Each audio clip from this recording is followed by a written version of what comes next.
Ahí vamos. Muy bien. Me alegra verlos a todos. Muy bien. Si tienen sus Biblias esta noche, les invito a que las abran en Éxodo capítulo 15. Realmente no he hecho esto mucho en este estudio bíblico, en cuanto a tomar una porción y leerla. Pero esta noche voy a leer bastante del capítulo 15 del libro de Éxodo. Así que sí, todavía estamos en Éxodo. Lo sé, me siento mal. Yo haré lo mejor que pueda para avanzar un poco más rápido aquí.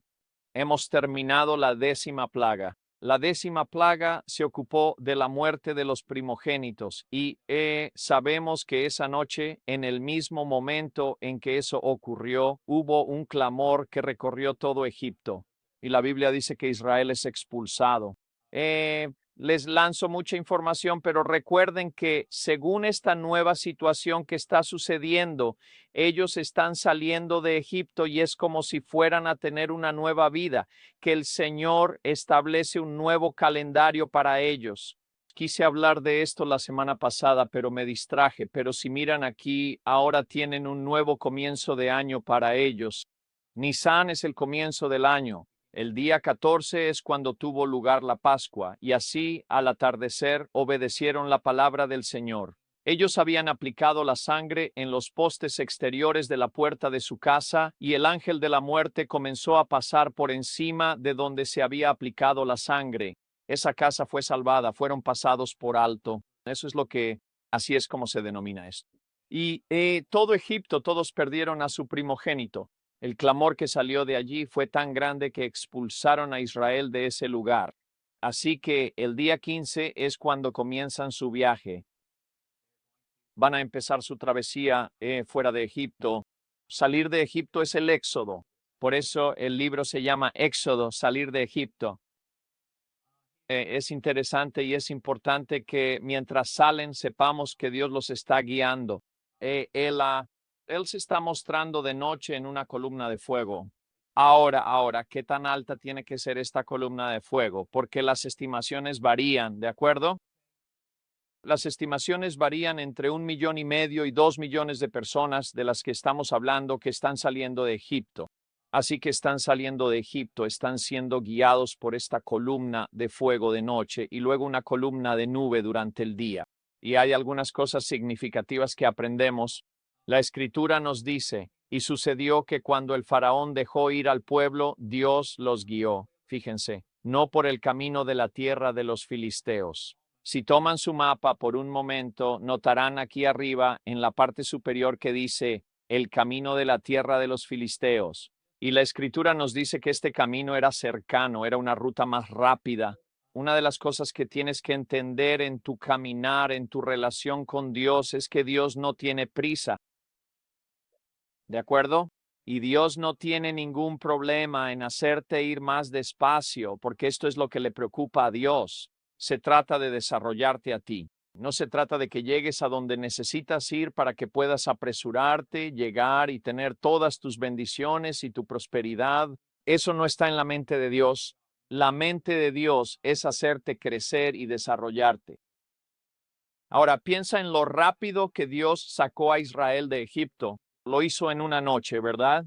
En un instante. De repente, el ángel de la muerte pasa y ellos son expulsados de Egipto. Y esto es lo que Dios entiende.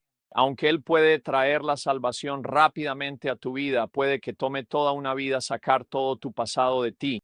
Iba a tomar tiempo sacar a Egipto de Israel, y así lo deja muy claro. Aunque este camino era cercano, Dios dijo, no, hay algunas cosas que necesito hacer en ellos. Incluso hace la declaración, Él dijo, no sea que el pueblo se arrepienta cuando vea la guerra, ¿verdad?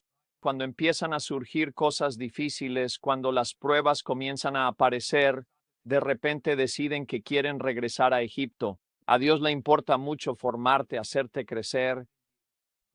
Lo que vemos en Egipto e Israel, toda esa situación, y voy a profundizar un poco más en eso esta noche, pero seguiremos haciendo referencia a esto porque es muy significativo. Lo que sucede allí en lo natural con ellos es exactamente lo que nos ocurre a nosotros en lo espiritual. lo que vamos a comenzar a estudiar, podemos verlo reflejado en nuestro viaje espiritual, ¿de acuerdo? En nuestra vida espiritual. Van de la mano. Hay una correlación. El martes pasado, cuando nos reunimos, les hablé sobre un doble significado, un doble sentido. La palabra de Dios es muy así. Hay cosas que están conectadas entre sí. Entonces ellos parten, ¿verdad? En realidad, esta es una imagen terrible porque estamos hablando de más de 1 millón de personas. Ellos parten. Y cuando leemos esto, lo siguiente que dice es, pero Dios condujo al pueblo por el camino del desierto del Mar Rojo. Leemos esos versículos y pensamos, sí, salieron de Egipto y caminaron directo hasta el Mar Rojo. Les tomó 25 días llegar desde Egipto hasta esta trampa, ¿verdad? Porque pensaban que era una trampa. Había un valle por el que empezaron a caminar con montañas a su derecha y a su izquierda. Delante de ellos estaba el Mar Rojo, imposible de cruzar, y cuando se dieron la vuelta, ahí estaba el ejército del faraón detrás de ellos. Les tomó 25 días llegar hasta allí, y la mayoría de los historiadores creen que caminaron 300 millas para llegar al Mar Rojo, así que ya estaban agotados. Todas sus provisiones estaban casi agotadas. Todo lo que llevaron con ellos se había acabado cuando llegaron al Mar Rojo, y de repente se dan la vuelta y ahí está el ejército del faraón detrás de ellos. Entonces el miedo se apodera de ellos y están muy asustados por lo que va a suceder. Cuando llegan al Mar Rojo, acamparán allí durante 8 días, ¿verdad? Si lees el contexto, la escritura dice que Dios estaba delante de ellos. Están frente al Mar Rojo y ahora el faraón viene detrás de ellos. Están asustados y se preguntan, ¿qué vamos a hacer? Moisés comienza a clamar. Dios dijo, no te preocupes, yo me encargaré de ustedes. Y luego dice que el Espíritu de Dios se levantó y fue y ahora está entre el ejército del faraón y los hijos de Israel. Y al 8º día Moisés extiende sus manos sobre el Mar Rojo, ¿verdad? Y comenzaron a pasar por el Mar Rojo y ahí sabemos que Dios destruyó al ejército del faraón. Él los ahogó en el Mar Rojo. Israel pasó a través del agua. Déjame mostrarte una correlación rápidamente. ¿Recuerdas cómo hice el comentario sobre la salvación? Entonces, como leemos en el Antiguo Testamento, cada vez que vemos la palabra salvación siempre se remonta a este evento. Dios los salvó del peligro, Dios los liberó de la esclavitud, Dios los sacó de Egipto. Así que la salvación en el Antiguo Testamento observa cómo es. El éxodo fue una salida de Egipto, ¿verdad? Así que la salvación en el Antiguo Testamento, Dios nos liberó de la esclavitud. Él nos puso en una nueva dirección. Salvación en el Antiguo Testamento, pasamos por las aguas del Mar Rojo, vimos a nuestro enemigo ahogado, o el enemigo no pudo atravesar el agua. La salvación en el Antiguo Testamento, fuimos guiados por la manifestación del Espíritu de Dios, una nube de día, una columna de fuego de noche. Ahora, la salvación en el Nuevo Testamento, arrepentimiento, salir de Egipto, una nueva dirección, bautismo. ¿Qué? Un lavado de tu pasado. Tu enemigo es ahogado, no puede atravesar el agua. Bautismo del Espíritu, ¿verdad? Manifestación, hablar en otras lenguas según el Espíritu da la expresión. Veremos, a medida que esto crece y se desarrolla, la comprensión que se nos revela al entrar en el Nuevo Testamento. Por eso el apóstol Pablo utiliza esto en 1 Corintios 10, 1, 4. Él lo describe de manera muy clara.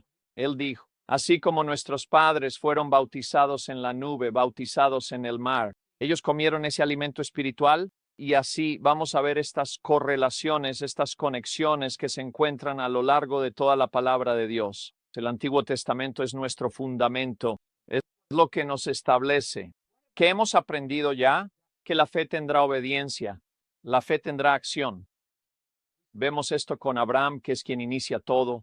Quiero que te levantes y vayas a una tierra que te mostraré. Él lo hizo, ¿verdad? Se levantó y siguió a Dios.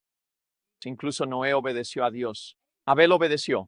De hecho, como Caín no lo hizo, Dios se presentó y le dijo a Caín, Caín, si haces lo correcto, ¿verdad? Así que, número 1, si tienes fe y luego me obedeces, ¿no serás honrado? Ahora vemos un gran concepto de cómo es la fe, que la fe tendrá acción. Si crees, vas a obedecer. Y ahora vemos lo mismo con Israel. Israel será desafiado en esta cuestión de la fe. Y ahora vemos esto, este gran viaje. Hablaremos un poco de este viaje aquí, pero en Éxodo 15 sucede algo asombroso. sucede algo asombroso. Éxodo 15:1. Entonces cantó Moisés, vaya, vaya, vaya, él es tartamudo, él es el primer Meltilis. Algunos de ustedes saben quién es y otros que están viendo en línea van a tener que buscar en Google quién en el mundo es Meltilis. Bien, entonces ya saben, él empieza a cantar. Lo sé, esa fue mala. Ese fue un chiste realmente malo. Meltilis, sí. Entonces cantaron Moisés y los hijos de Israel este cántico al Señor y dijeron, cantaré al, tenga en cuenta que L-O-R-D está escrito con mayúscula. Cantaré a Ome, ya ve, Yahweh es yo soy el que soy, ¿no? Me convertiré en lo que necesites que sea. Dios se ha mostrado como su libertador. Cantaré al Señor porque ha triunfado gloriosamente, ha arrojado al mar al caballo y a su jinete. El versículo 2 es tan poderoso. Yahvé es mi fuerza y mi canción. Él se ha convertido ¿en qué? En mi salvación. Bien, esa palabra ahí, salvación, significa que Él los ha liberado, ¿verdad? Él los ha rescatado, los ha sacado de la esclavitud, de no tener vida alguna, de la servidumbre. Él es mi Dios. Yahvé es mi Dios. Y le prepararé una morada, el Dios de mi Padre. ¿Por qué decir eso? Porque Él es el Dios de Abraham, Isaac y Jacob, y lo exaltaré. Me encanta el versículo 3. El Señor es hombre de guerra. El Señor Yahvé es su nombre. Los carros de Faraón y su ejército arrojó en el mar. También sus capitanes escogidos se ahogaron en el mar rojo. Las profundidades los cubrieron. Se hundieron hasta el fondo como una piedra. Ahora aquí hay una declaración muy importante. Tu diestra. Ya hemos visto el significado de la mano derecha. Hemos visto que siempre que iban a haber una oración de bendición para los hijos, primero se suponía que debía ser sobre el primogénito. Ya hemos visto algo significativo a medida que hemos avanzado en nuestro estudio bíblico, que muy a menudo sucedía algo en lo que no era el primogénito quien era bendecido, sino el segundo hijo, señalando algo que vendría en el futuro, que debes nacer de nuevo del agua y del espíritu. La mano derecha representaba poder, representaba autoridad, exaltación, representaba fuerza. La mano derecha entonces se colocaba sobre aquel que iba a ser bendecido, prosperado. Aquí se hace esta declaración. Dice específicamente que la mano derecha, versículo 6, oh Señor, se ha engrandecido en poder. Tu mano derecha, oh Señor, ha hecho pedazos al enemigo, y en la grandeza de tu excelencia has derribado a los que se levantaron contra ti. Enviaste tu ira que los consumió como rastrojo. Así que vemos que las plagas que cayeron sobre Egipto eran la ira de Dios, eran el juicio de Dios. Con el soplo de tus narices las aguas se juntaron, las corrientes se levantaron como un montón y los abismos se congelaron en el corazón del mar. Me encanta la descripción. ¿Qué tan espontáneo es esto? Estar parado al otro lado y haber visto a todo el ejército de Faraón atravesando montañas de agua, ¿verdad? Montañas. No tenemos idea de hasta dónde se extendía, qué tan alto llegaba esta agua. El faraón está pasando por ahí y de repente simplemente lo que sea que lo sostenía simplemente lo soltó y vino. Y él dijo que fue como tus narices. ¿Sabes? Le mojas a tu vecino y le dices, perdón, perdón, ¿verdad? Y Moisés está sentado ahí y dice, cuando lo vi, fue como si Dios hubiera estornudado, ¿verdad? Y todo empezó a consumirse, se unió y vino junto. Las aguas en un montón. Versículo 9. El enemigo dijo, perseguiré. Me encanta eso. Me encanta esto, ¿verdad? Los perseguiré, los alcanzaré, repartiré el botín, mi deseo se saciará con ellos. Lo que quiero se va a lograr. Desenvainaré mi espada, mi mano los destruirá. Aquí está Moisés al otro lado, pensando que sabe exactamente lo que dice el faraón, lo que va a hacer. Soplaste con tu viento, el mar los cubrió, se hundieron como plomo en las poderosas aguas. Oh, ¿quién como tú, oh Señor, entre los dioses? ¿Quién como tú, glorioso en santidad, temible en alabanzas, haciendo maravillas? Extendiste tu diestra, la tierra los tragó. Tú y tu misericordia has guiado al pueblo que has redimido. Fíjate en eso, fue la misericordia de Dios. La fortaleza en tu santa morada. Los pueblos oirán y temerán, dolor se apoderará de los habitantes de Palestina. Entonces los príncipes de Edom se turbarán, a los valientes de Moab los asaltará temblor. Todos los habitantes de Canaán, fíjate, se derretirán. ¿A dónde los está llevando Dios? Los está llevando a la tierra de Canaán. ¿Y qué está diciendo ya Moisés? No tienen ninguna posibilidad. Ellos no van a poder resistir. Y lo que está sucediendo es que Dios va a pelear por nosotros, ¿verdad? Tú los traerás.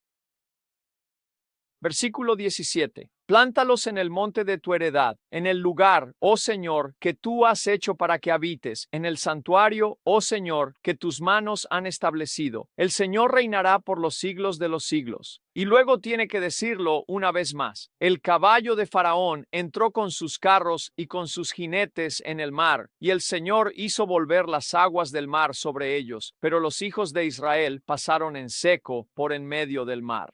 Algo tan espontáneo sucedió que en medio de eso, de repente Miriam toma un pandero. Esta es la hermana de Moisés, su hermana mayor, y ella comienza a cantar y ellos empiezan a gritar, ¿por qué? Su enemigo ha sido completamente destruido, arrasado por las aguas allí. Y así comienza a surgir una tremenda alegría. Así que han salido de Egipto, ya han cruzado el Mar Rojo, están en una zona desértica y ahora Dios los va a guiar. Me parece algo único porque realmente no saben a dónde los va a guiar Dios. Ellos no comprenden del todo la magnitud de que Dios les va a dar una tierra prometida y que Dios va a mantener su pacto inquebrantable con ellos. Y así están 3 días de viaje. Y esto suena como cuando realmente tienes una experiencia con Dios, ¿verdad? Hombre, sales de la iglesia, todavía estás empapado por el bautismo, las cosas van genial, has estado cantando y regocijándote. 3 días después llegan a Mara.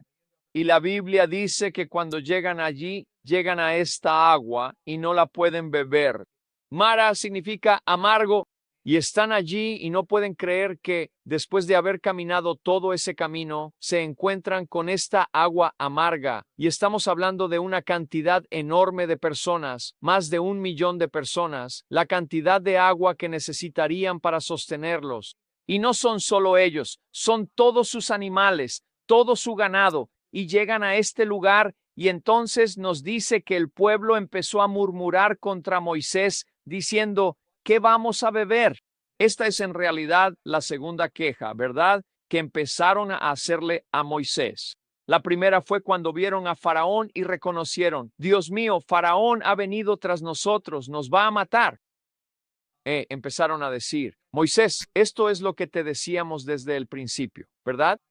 Sabes, si alguna vez has tenido la maravillosa oportunidad de enseñarle un estudio bíblico a alguien o de guiarlo hacia Dios y ya sabes, ves que llegan a la salvación, pero luego parece que después de la salvación a veces las cosas simplemente empiezan a desmoronarse y te miran y te dicen, ¿por qué no me dejaste en paz? ¿Verdad?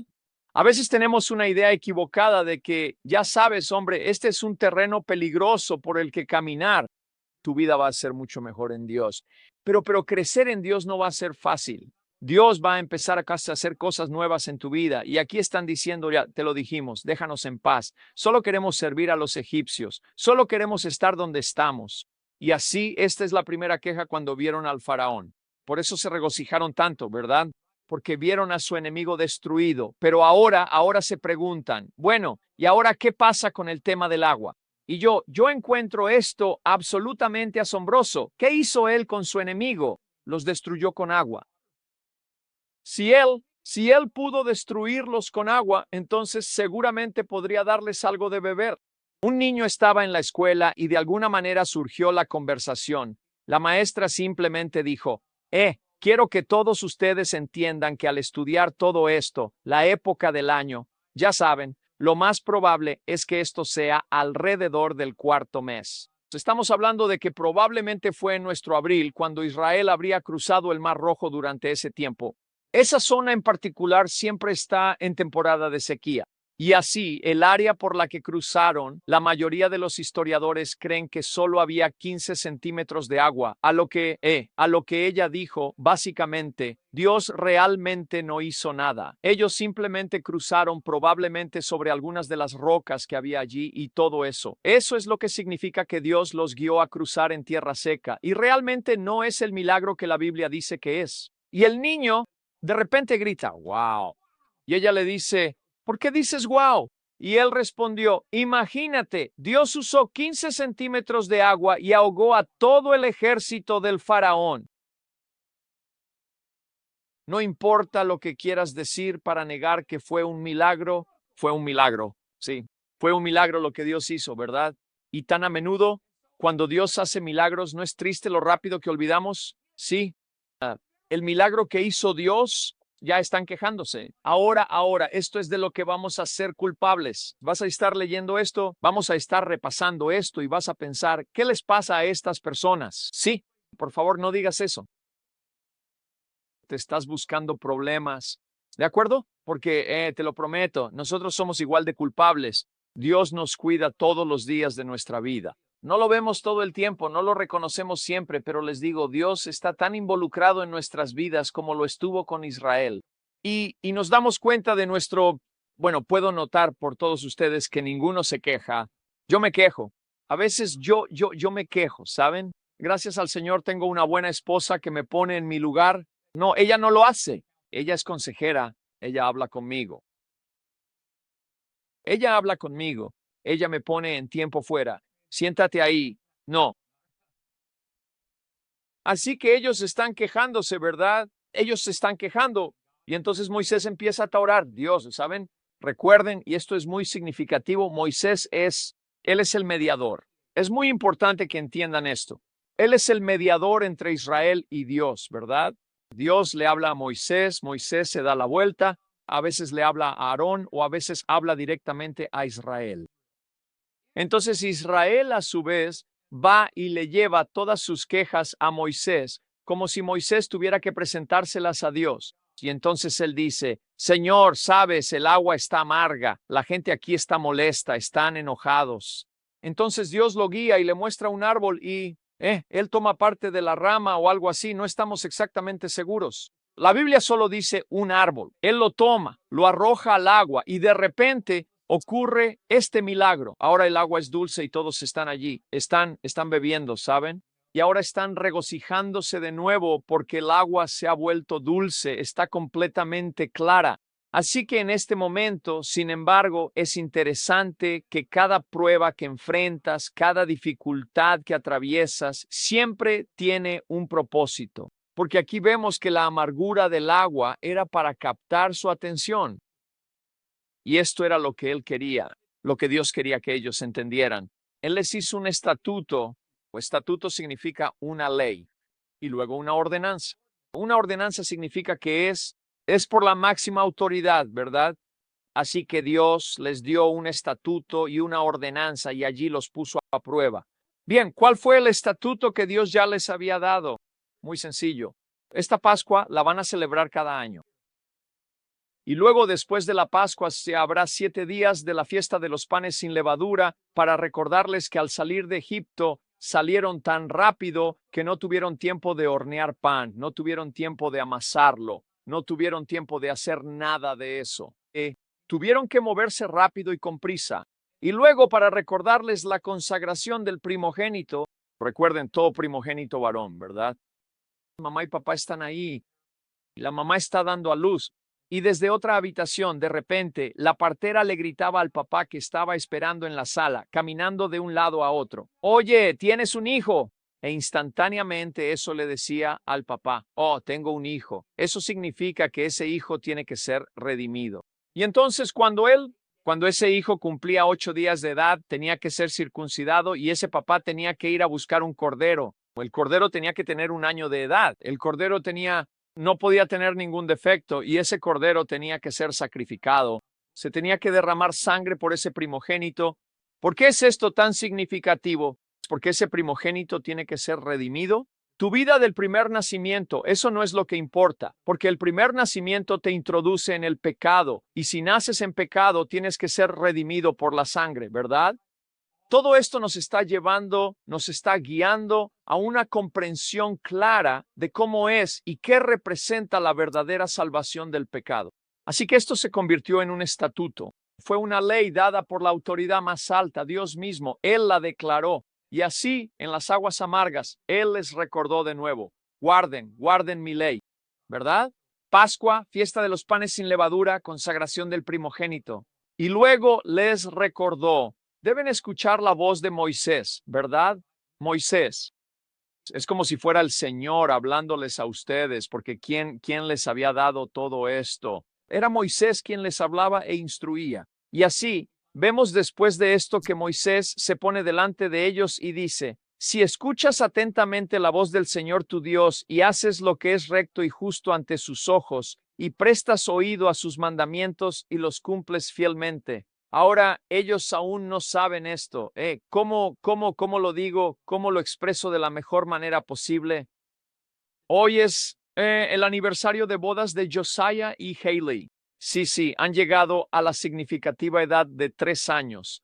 Alabado sea Dios por este gran logro y bendición. Van a poder ver esto en línea. 3 años. Hace 3 años, nosotros estuvimos dentro de ese santuario y yo, junto con el papá de Josiah, tuve el privilegio de oficiar su boda. Y es tan increíble cada vez que estoy ahí con parejas jóvenes porque llegamos a la parte de los votos, ¿verdad? En lo bueno y en lo malo, ¿saben? Nosotros pasamos por alto la parte peor. Lo decimos muy rápido. Te tomo en lo bueno, en lo malo, en la riqueza, en la pobreza, en la salud, en la enfermedad. Pasamos por eso muy rápido, ¿verdad? Y todos los que han estado casados entienden a lo que me refiero. Dices los votos. Tú no sabes. No tienes idea de lo que realmente significan todas esas cosas. No sabes lo que la vida te va a deparar. No tienes ni idea del viaje por el que vas a pasar. Y así, aquí está Moisés tratando de prepararlos. Se podría decir que lo que Moisés le está diciendo a Israel en este momento es algo así como consejería prematrimonial. Ya sabes, la pareja viene a mi oficina y quieren casarse y dicen, pastor, nos gustaría que usted nos case, ya sabes. Así que me encanta mi primera pregunta. ¿Por qué quieren casarse? He escuchado algunas respuestas muy locas. Lo único que busco es de Egipto.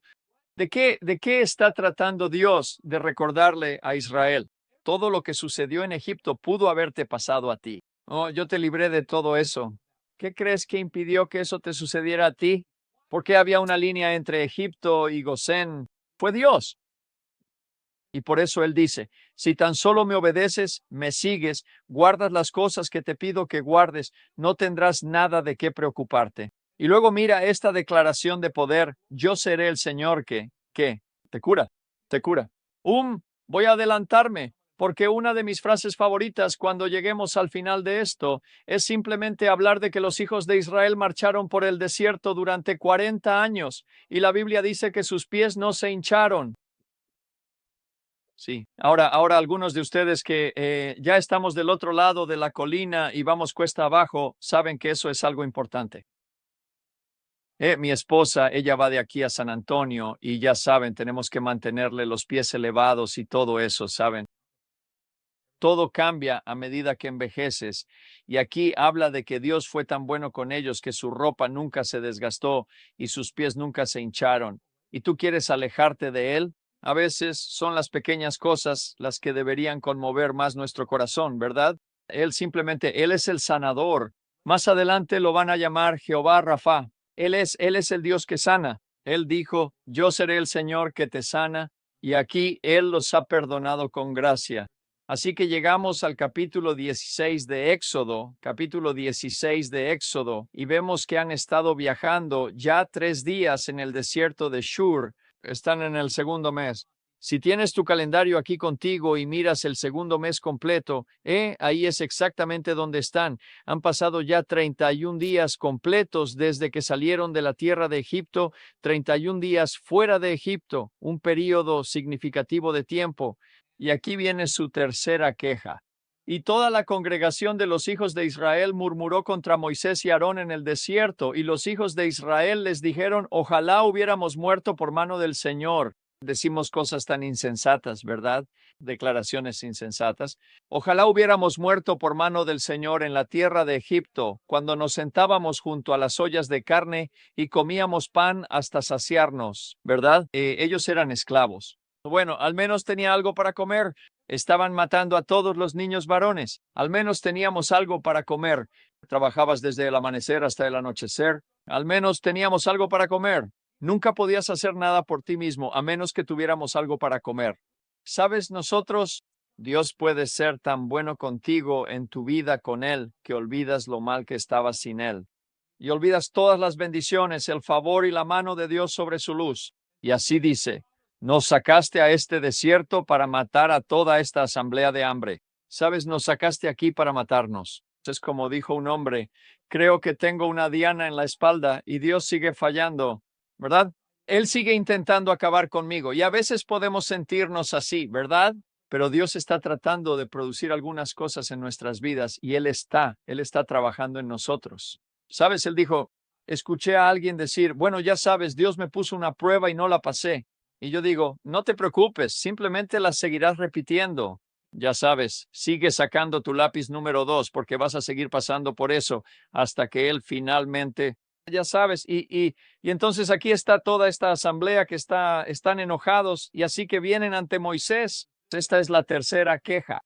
Y entonces aquí Moisés, entonces el Señor le dijo a Moisés, he aquí, haré llover pan del cielo, y el pueblo saldrá y recogerá diariamente la porción necesaria para ponerlos a prueba y ver si andan o no en mi ley.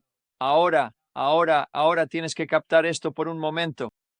Dios dijo, está bien, los voy a bendecir, pero voy a poner condiciones a la bendición para ver si me obedecen, para ver si me siguen, si me escuchan. Y Moisés y Aarón dijeron a todos los hijos de Israel, al atardecer, es decir, al caer la tarde, sabréis que el Señor os ha sacado de la tierra de Egipto. Espera un momento. 10 plagas, el mar rojo, la destrucción del ejército del faraón, el agua amarga convertida en dulce, y aún no saben que Dios los ha liberado de Egipto. Somos iguales, ¿no es verdad? Nosotros nos preguntamos si Dios está con nosotros, si Dios nos va a ayudar ¿sabes? Oh, Dios mío, tú nunca haces absolutamente nada por mí. Sí, eso es correcto. Sí, tú nunca haces nada por mí. Y por la mañana entonces verán la gloria del Señor. Pero fíjense en esto. Él escucha sus murmuraciones contra el Señor. Bueno, no lo están diciendo contra Dios. Bueno, lo están diciendo contra Moisés. Él es quien los guía y dirige, así que Dios lo está escuchando. Y entonces Moisés dice, ¿y qué somos nosotros para que murmuren contra nosotros? Y así la Biblia dice que tan pronto como terminaron, de repente apareció la gloria de Dios. Aarón habló a toda la congregación de los hijos de Israel y ellos miraron hacia el desierto y he aquí la gloria del Señor. De repente Dios simplemente se manifestó. Él apareció una manifestación y entonces aquí empezaron a hablar y sucedió que al atardecer vinieron las codornices. ¿Alguna vez han ido a cazar codornices? ¿Alguna vez has visto una codorniz de esta altura? Muy delicioso para comer. Y una codorniz probablemente me llenaría. Algunos de ustedes tendrían que tener 2 o 3 codornices. Simplemente no hay una manera educada de decirlo, ¿sabes? Son solo y corren por todo el suelo. Estamos hablando de 1,5 millones de personas, una pequeña estimación, 2 millones de personas. Y de repente aparecen estas codornices que cubren el suelo y la gente simplemente sale y las recoge, se las mete en la camisa y corre por todos lados, codornices por todas partes. Si alguna vez has limpiado codornices o palomas, sabes, no puedo ni imaginar la cantidad de plumas que hay por todos lados, en todas partes, ya sabes. Y simplemente dice que las codornices cubrieron el campamento. ¿Qué tan profundo era el manto de codornices? ¿Qué tan grande, qué tan masivo fue eso que cubrió todo? Y luego, por la mañana, salen después de haber comido esa carne y notan que había rocío por todo el suelo. Ahora, ¿por qué es esto tan importante? ¿Por qué poner esto en la Biblia? Están en el desierto. Si alguno de ustedes ha estado alguna vez, cuanto más al norte vaya, más seco se vuelve el clima. Si vas a Arizona, es extremadamente seco, hasta el punto de que si vienes de aquí y vas a Arizona, tienes que llevar una botella con atomizador. Shh. Sigue enjuagándote los ojos para que puedas parpadear, ¿sabes? Asegúrate de tener chapstick. Quiero decir, porque simplemente te secas, ¿sabes? Se pone tan seco y de repente aquí están en este desierto, en esta zona árida y había rocío. Salieron de sus tiendas y había agua por todo el suelo. Están pensando, ¿qué es esto? Y luego dice que cuando el rocío que estaba sobre el suelo desapareció, he aquí sobre la superficie del desierto había una cosa pequeña y redonda. Cosa pequeña y redonda. Y era tan pequeña como la escarcha sobre el suelo. Quizá tenía el tamaño de una moneda de plata y simplemente estaba ahí sobre el suelo. Y salieron los hijos de Israel, lo vieron y se dijeron unos a otros, esto es lo que realmente dijeron. ¿Qué es esto? Eso es lo que significa maná, maná. ¿Qué es esto? ¿Alguna vez han probado una barra de dulce llamada whatchamacallit? Sí, lo hicimos, sí. Está bien, comiste maná. Hombre, eso es bueno, ¿verdad? Sí, un poco de chocolate y todo eso. Sí. ¿Cómo se llama? ¿Qué es maná? Y bueno, ahí está. Ellos dijeron, nosotros no es lo que era. Y Moisés les dijo, ¿qué? Fíjense en esto. ¿Cómo? ¿Cómo provee Dios para nosotros? Él lo hace de maneras que no entendemos. Ni siquiera sabemos qué es. ¿Alguna vez has intentado explicarle a alguien, estoy tan bendecido? Bueno, yo no te veo bendecido. ¿Sabes? Te acaban de despedir y la casa en la que vives y el auto. Lo sé. Sí, sí. Pero por Dios, no puedo. Es un, ¿cómo se llama? Es maná. ¿Cómo te lo explico? ¿Verdad? Es lo que me sostiene. Es lo que me mantiene. Es el pan. Es el pan que el Señor les ha dado para comer. Y luego esto es lo que verdaderamente me encanta. El que recogió mucho no tuvo absolutamente nada de más, y el que recogió poco no tuvo ninguna escasez en absoluto. Así de asombroso es Dios. Entonces Moisés dice, está bien, ya saben, salgan ahí, es maná, cada mañana salgan y empiecen a recoger el maná del suelo. Él dijo, necesitan tomar un omer, O-N-E-R, omer significa un puñado, ¿verdad? Ahora, si eres de buen comer, puedes recoger más omers, más puñados, ¿verdad? Pero Moisés dijo, recojan tanto como puedan comer y según cuántos haya en su casa, ¿verdad? Y él dijo, ese día tienen que consumirlo, no pueden guardarlo ni almacenarlo, porque si lo hacen se va a pudrir, les saldrán gusanos, se enmuecerá. Bueno, ¿qué está tratando de hacer Dios? Él está tratando de enseñarles algunas cosas sobre confiar en Él y tener fe. Y efectivamente salen y lo recogen todo, ¿verdad? Y ya sabes cómo somos. Sí, sí. ¿Verdad? Sí, solo somos seres humanos y entonces ellos lo recogen mientras nadie los ve. Están metiendo un poco más en la bolsa y tienen mochilas y están silbando para que vengan sus tías y tíos, ya sabes.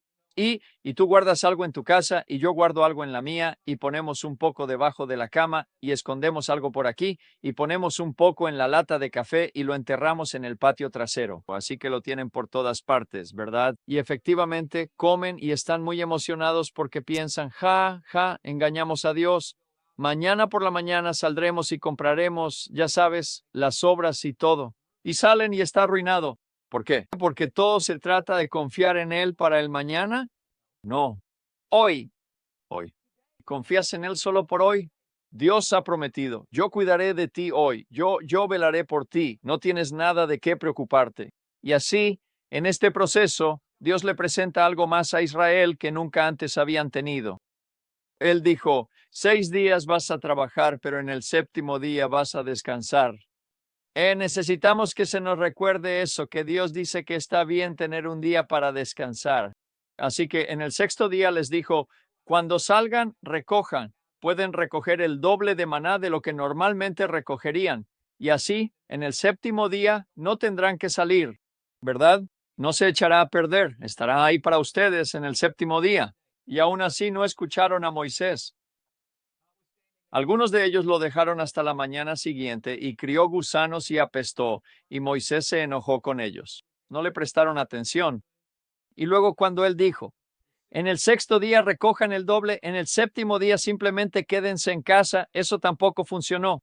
La Biblia dice que eso que guardaron hasta la mañana, como Moisés les dijo, no apestó ni hubo gusanos en ello, pero aún así había todo tipo de personas que salían a buscando más. Y entonces el Señor le dijo a Moisés: ¿hasta cuándo se negarán a confiar en mi palabra, verdad? A obedecer mi palabra. Algo tan simple y sin embargo es tan difícil de hacer. Bueno, tenía la firme intención de llegar al capítulo 19 esta misma noche. Realmente no sé qué decirles en este momento.